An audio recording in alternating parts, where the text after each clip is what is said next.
বিনামূলীয়া চিলাই মেচিন বুলি কৈ আপোনালোকক এতিয়া ঠক প্ৰবঞ্চনা বহুতে কৰিছে মানে এনেকুৱা ধৰণে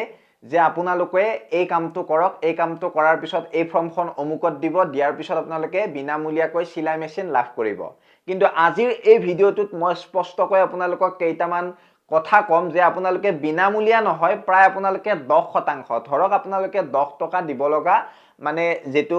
মেচিন সেই মেচিনটো আপোনালোকে 2 টকা দিলে আপোনালোকে বা 1 টকা দিলে সেই মেচিনটো লাভ কৰিব গতিকে আজিৰ এই ভিডিঅ'টোত মই স্পষ্টকৈ আপোনালোকক জনাবলৈ যাম এটা আঁচনিৰ বিষয় আৰু এই আঁচনিটো কিন্তু বিশ্বকৰ্মা আঁচনি নহয় আপোনালোকে হয়তো ভাবিব পাৰে যে ই বিশ্বকৰ্মা আঁচনিৰ কথা ক'ব গৈ আছে বিশ্বকৰ্মা আঁচনি নহয় নিজৰ ঘৰতে নিজৰ মোবাইল বা কম্পিউটাৰত আপোনালোকে এপ্লাই কৰিব পাৰিব এটকাও নোহোৱাকৈ কিন্তু পইচাটো আপোনাৰ যেতিয়া নেকি বস্তুটো আহিব তেতিয়া আপোনালোকে দিব লাগিব বা আপোনালোকে যেতিয়া নেকি কোৰ্সটো কৰিব তেতিয়া সেই পইচাটো দিব লাগিব ধৰক আগতীয়াকৈ কিছুমান কোৰ্সৰ পইচা লয় আজিকালি এনেকুৱা হৈ গৈছে ইউটিউবাৰ সকলে এনেকুৱা কিছুমান ভিডিও বনায় যে আপোনালোকে এইটো কৰক সেইটো কৰক ফৰ্মখন অমুক কৰক ফৰ্মখন তমুক কৰি আপোনালোকে কোৰ্সটো কৰিব লাগিব তাৰ পিছত বিনামূলীয়াকৈ মেচিনটো লাভ কৰিব তেনেকুৱা একেবাৰে নহয় আজিকালি যেহেতু বেলেগ যুগ পৰিছে মানে কি কম আৰু বেলেগ যুগ পৰি গৈছে গতিকে আপোনালোকে মনত ৰাখিব বিনামূলীয়াকৈ আপোনালোকে এইবিলাক বস্তু নেপায় গতিকে আপোনালোকে তাত 1% 10% হলেও পইচা দিব লাগিব কোৰ্স এটা কৰিব লাগিব গতিকে কেনেকুৱা ধৰণে আপোনালোকে কৰিব পাৰিব কোনে পাব সম্পূৰ্ণ ডিটেইলছত মই এটা ভিডিও লৈ আনিছো গতিকে মনত ৰাখিব বিনামূলীয়া আপোনালোকৰ চিলাই মেচিন নহয় কিবা এটা কৰিব লাগিলে কিবা এটা শিকিব লাগিলে আপোনালোকে অলপমান নহয় অলপ দিব লাগিব তাৰ বিনিময়ত কিন্তু আপোনালোকে মেচিনটো 100% পাবই গতিকে কিমান পাস হ'ব লাগিব আপোনালোকে বা কিমানলৈ পঢ়া হ'ব লাগিব মানে এডুকেশন কোৱালিফিকেশন তাৰ পিছত আপোনালোকৰ বয়স কিমান হ'ব লাগিব এই সকলো বিলাক ডিটেইলছ মই আপোনালোকক স্পষ্টকৈ কম্পিউটাৰৰ স্ক্ৰিনত দেখুৱাবলৈ চেষ্টা কৰিছো আৰু কেনেকুৱাকৈ আবেদন কৰিব লাগিব স্টেপ বাই স্টেপ আপোনালোকক দেখুৱাই দিম গতিকে চিন্তা কৰিব নালাগে একদম পিউৰলি মই যেহেতু আপোনালোকৰ বাবে ভিডিও লৈ আনো মানে ডাইৰেক্টলি মানে কথা কোৱা মানুহ মই সেইভাবে মানে আপোনালোকৰ সন্মুখত ডাইৰেক্টলি ভিডিও বনাই দিও গতিকে আপোনালোকে যদি ভাল পায় শেয়াৰ কৰিব চেনেলটো সাবস্ক্ৰাইব কৰিব আৰু কোৰ পৰা চাই আছে কমেন্ট সেকশনত কমেন্ট কৰিলে বহুতে ভাল লাগিব গতিকে আহক আৰম্ভ কৰিছো আজিৰ এই ভিডিওটো প্ৰথমতে আপোনালোকে মোবাইল বা কম্পিউটাৰৰ যিকোনো এটা ব্ৰাউজাৰত আহি আপোনালোকে ধুনিয়াকৈ ইয়াত আপোনালোকে গুগল সাৰ্চ বাৰত আপোনালোকে সাৰ্চ কৰিব লাগিব AM আপোনালোকৰ D আৰু B তাৰ পিছত আপোনালোকে সাৰ্চ কৰি দিব সাৰ্চ কৰি দিয়াৰ পিছত এই যেটো আপোনালোকে লিংক দেখিছে প্ৰথম লিংকটো এই প্ৰথম লিংকটোত ক্লিক কৰি দিব প্ৰথম লিংকটোত ক্লিক কৰি দিয়াৰ পিছত আপোনালোকৰ সন্মুখলৈ এনেকুৱা ধৰণৰ এখন ইন্টাৰফেস আহিব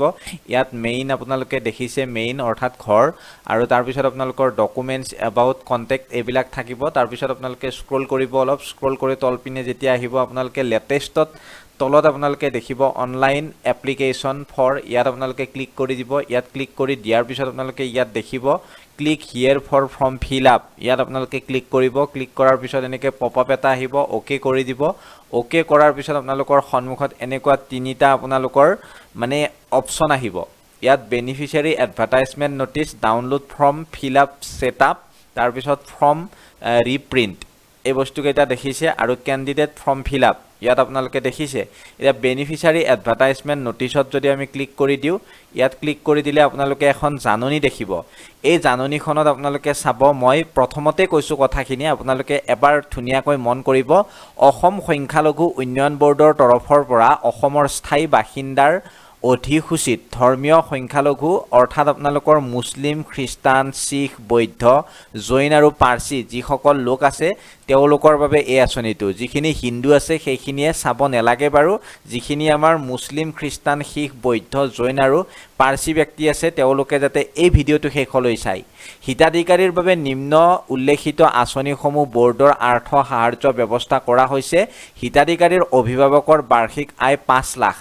টকাতকৈ অধিক হ'ব নোৱাৰিব অৰ্থাৎ বছৰি ইনকাম 5 লাখ টকাৰ ওপৰত হ'ব নোৱাৰিব হিতাধিকাৰীয়ে অনলাইন যোগে পূৰণ কৰা আবেদনৰ প্ৰতিলিপিৰ লগত যাৱতীয় নথিপত্ৰ আপলোড কৰিব লাগিব ডকুমেন্টছখিনি আপোনালোকে আপলোড কৰিব লাগিব যি লাগে ইয়াৰ উপৰিও এই নথিপত্ৰসমূহৰ ফটোকপি সহ মূল কপি সত্যাপন অৰ্থাৎ ভেৰিফিকেশন বুলি কয় সত্যাপনক ইংৰাজীত আৰু সময়ত লৈ আহিব লাগিব বাছনিকৃত আবেদনকাৰীৰ আপোনাৰ যিসকল বাছনিকৃত আবেদনকাৰী থাকিব সেই আবেদনকাৰী সকলক পৰৱৰ্তী সময়ত সত্যাপনৰ তাৰিখ জনোৱা হ'ব আপোনালোকৰ ডকুমেণ্টছ ভেৰিফিকেশ্যন হ'ব টাইমত সিলেক্ট হ'লে আৰু ইচ্ছুক আবেদনকাৰীসকলে 15/9/2025 অৰ্থাৎ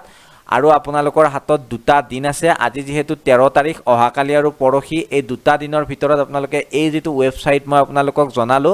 এছাম মাইনৰিটিজ ডেভেলপমেণ্ট বোৰ্ড এই ৱেবছাইটত আপোনালোকে আবেদন দাখিল কৰিব লাগিব অসম্পূৰ্ণ আবেদনৰ প্ৰমাণপত্ৰ গ্ৰহণযোগ্য নহব সম্পূৰ্ণকৈ কৰিব লাগিব অসম সংখ্যালঘু উন্নয়ন বোৰ্ডৰ বাছনি কমিটিৰ সিদ্ধান্তই চূড়ান্ত সিদ্ধান্ত হ'ব আৰু পাঠ্যক্ৰমসমূহৰ বাছনি মেধা ভিত্তিত কৰা হ'ব আৰু কিছু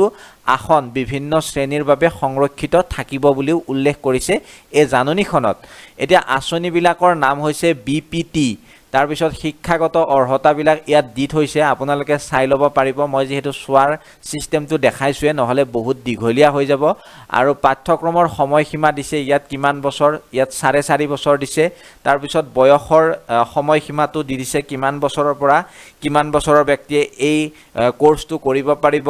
তাৰ পিছত ডিএমএলটি এইটো আপোনালোকৰ 2 বছৰ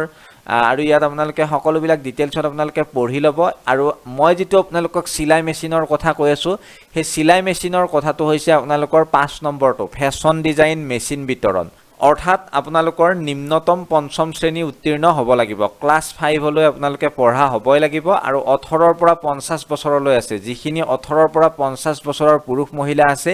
এইটো কৰিব পাৰে আৰু ইয়াত আপোনালোকৰ বিদ্ৰ দিয়া আছে শেষত আপোনালোকে চাব বিদ্ৰত আপোনালোকৰ কিমান % চৰকাৰে অনুদান দিব কিমান আপোনাৰ হাতৰ পৰা যাব কিমান বছৰত উত্তীৰ্ণ হ'ব লাগিব কি সকলোবিলাক ইয়াত দিয়া আছে গতিকে আপোনালোকে এইখিনি ধুনিয়াকৈ পঢ়ি ল'ব আৰু যোগাযোগ কৰিব পাৰিব তেওঁলোকক ইয়াত দুৰ্ভাষটো দিয়া আছে গতিকে কন্টাক্ট নম্বৰত আপোনালোকে ফোন কৰি সকলোখিনি ডিটেইলছ ল'ব পাৰিব যেহেতু হাতত মাত্ৰ দুটা দিন আছে আপোনালোকে যদি ভাবে মই অনলাইনত আবেদন কৰিম আবেদন কৰিব পাৰে এতিয়া আমি ডাইৰেক্টলি এই যেটো এপ্লিকেশন আছে সেই এপ্লিকেশনখনৰ পিনে আমি যাম এতিয়া ইয়াত আপোনালোকে ক্যান্ডিডেট ফৰ্ম ফিলআপ আপোনালোকে ক্লিক কৰিব ইয়াত ক্যান্ডিডেট ফৰ্ম ফিলআপত আপোনালোকে এনেকুৱা ধৰণৰ অপচন দেখিব কেইটামান an applicant may apply for only one of the below mentioned categories of scheme ইয়াত স্কিম বিলাক দিয়া আছে জিএনএম তাৰ পিছত আপোনালোকৰ ডিএমএলটি তাৰ পিছত সিট দিয়া আছে বিপিটি তাৰ পিছত coaching for entrance exam UPSC APSC তাৰ পিছত আপোনালোকে ইয়াত দেখিছে ডিস্ট্ৰিবিউশন ফেশ্বন ডিজাইন মেচিন ইয়াত আপোনালোকৰ 3 নম্বৰ যেটো দেখিছে এই 3 নম্বৰটোৰ বাবে মই আপোনালোকক কৈ আছো ইয়াত আপোনালোকে সিলেক্ট কৰিব ইয়াত এনেকে সিলেক্ট কৰি দিব এই মেচিনটোৰ বাবে সিলেক্ট কৰাৰ পিছত আপোনালোকৰ পাৰ্সোনেল ইনফৰমেশন বিলাক ইয়াত বহুৱাব লাগিব পাৰ্সোনেল ইনফৰমেশন বুলি কওতে ইয়াত জি কেইটা আপোনালোকৰ ৰেড হৈ আছে ৰেড আপোনালোকে ষ্টাৰ চিনটো দেখিছে ইয়াত মই আপোনালোকক দেখুৱাই দিছো এই ষ্টাৰ চিন দেখি ৰিকোয়াৰ্ড বুলি লিখা আছে এই গোটেই কেইটা বস্তু আপোনালোকে ৰিকোয়াৰ্ড থকা আপোনালোকে ভৰাবই লাগিব ইয়াত ক্যান্ডিডেটৰ নাম অৰ্থাৎ আপোনাৰ নামটো বহুৱাব দেউতাৰ নাম বহুৱাব বা গাৰ্জেনৰ নাম যদি আপোনাৰ হাজবেণ্ড আছে বা আপোনাৰ হাউস ওয়াইফ আছে ইয়াত বহুৱাব তাৰ পিছত মোবাইল নাম্বাৰ বহুৱাব এক্টিভ মোবাইল নম্বৰ লাগিব তাৰ পিছত আপোনালোকৰ ইয়াত জেন্ডাৰটো কি হয় বহুৱাব তাৰ পিছত ভিলেজ টাউন আপোনালোকে ইয়াত বহুৱাব পোষ্ট অফিস বহুৱাব পুলিশ স্টেশন বহুৱাব সিলেক্ট স্টেট আপুনি স্টেটখন সিলেক্ট কৰি দিব ইয়াত এছাম তাৰ পিছত আপোনালোকৰ সিলেক্ট ডিস্ট্ৰিক্ট আপুনি ডিস্ট্ৰিক্ট সিলেক্ট কৰিব ইয়াত ডিস্ট্ৰিক্ট সিলেক্ট কৰাৰ পিছত আপোনালোকৰ সিলেক্ট ব্লক আপুনি ব্লকটো সিলেক্ট কৰিব লাগিব আপোনাৰ কি ব্লক হয় ধুনিয়াকৈ ব্লকটো সিলেক্ট কৰিব তাৰ পিছত পোষ্টেল পিন আপোনালোকে ইয়াত দি দিব পিন নম্বৰ কি হয় আপোনালোকৰ ডেট অফ বাৰ্থটো সাৰ্টিফিকেট মতে ইয়াত দিব লাগিব তাৰ পিছত আধাৰ নাম্বাৰটো দিয়াটো অত্যন্ত প্ৰয়োজনীয় আপুনি আধাৰ নাম্বাৰটো ইয়াত বহুৱাব লাগিব তাৰ পিছত কোৱালিফিকেশন আপুনি ইয়াত দিব লাগিব এডুকেশন কোৱালিফিকেশন আপোনাৰ কিমান আছে ইয়াত দি দিব মেট্ৰিক পাস ক্লাস 5 ৰ পৰা যেহেতু ইয়াত মিনিমাম যদি আপুনি ক্লাস 5 6 লৈ পঢ়িছে পাস কৰিছে সেই সাৰ্টিফিকেটখন দিব লাগিব আৰু ক্লাস 5 আপুনি সিলেক্ট কৰিব লাগিব 6 সিলেক্ট কৰিব লাগিব যদি 7 লৈ পঢ়িছে 7 সিলেক্ট কৰিব লাগিব যদি মেট্ৰিক দিছে এইচএসএলসি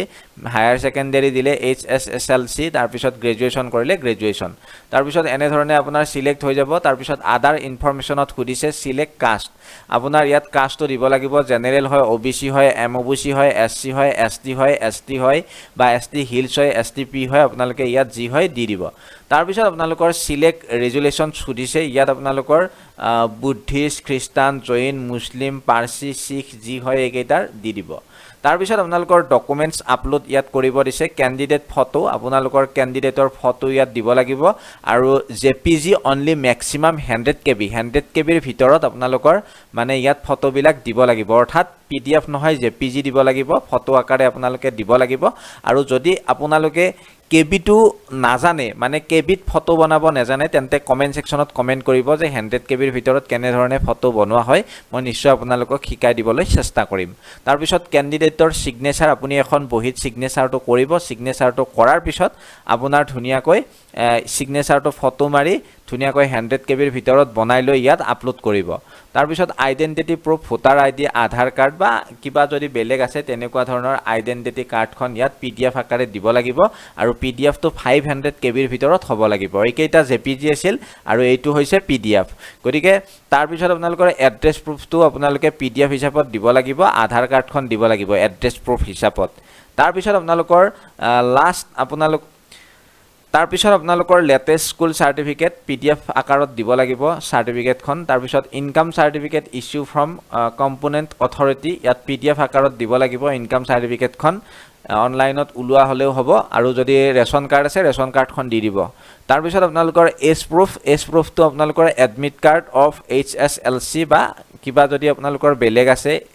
তেনেকুৱা ধৰণৰ দিব পাৰে আৰু এটো PDFত দিব লাগিব তাৰ পিছত সাবমিট কৰিব মোৰ হাতত যিহেতু আপোনালোকৰ কোনো ধৰণৰ মানে কোনো ব্যক্তি নাই অনলাইন কৰা গতিকে মই এনেকুৱা ধৰণৰ তথ্যবিলাক চালো মই চাই মিলি ৰিসাৰ্চ কৰি আপোনালোকক জনালো এইখিনি কৰাৰ পিছত আপোনালোকে প্ৰিভিউ কৰি এবাৰ চাবও পাৰিব কৰবাত ভুল হৈ আছে নেকি তাৰ পিছত ফাইনেল সাবমিট কৰিব লাগিব ফাইনেল সাবমিট কৰাৰ পিছত আপোনাৰ ফৰ্মখন সাবমিট হৈ যাব আৰু যদি আপোনাক জেৰক্স কপি লাগে সেই জেৰক্স কপিটো আপুনি ৰাখি থব পাৰিব বা আপোনালোকে PDF আকাৰেও মোবাইলত সেভ কৰি ৰাখিব পাৰিব বা কম্পিউটাৰত সেভ কৰি ৰাখিব পাৰিব এনেকুৱা ধৰণে আপোনালোকে অনলাইনতে আবেদন কৰিব পাৰিব যদি ভাল লাগিলে ভিডিওটো শেয়াৰ কৰি দিব বন্ধু বান্ধৱী সকলৰ মাজলৈ ধন্যবাদ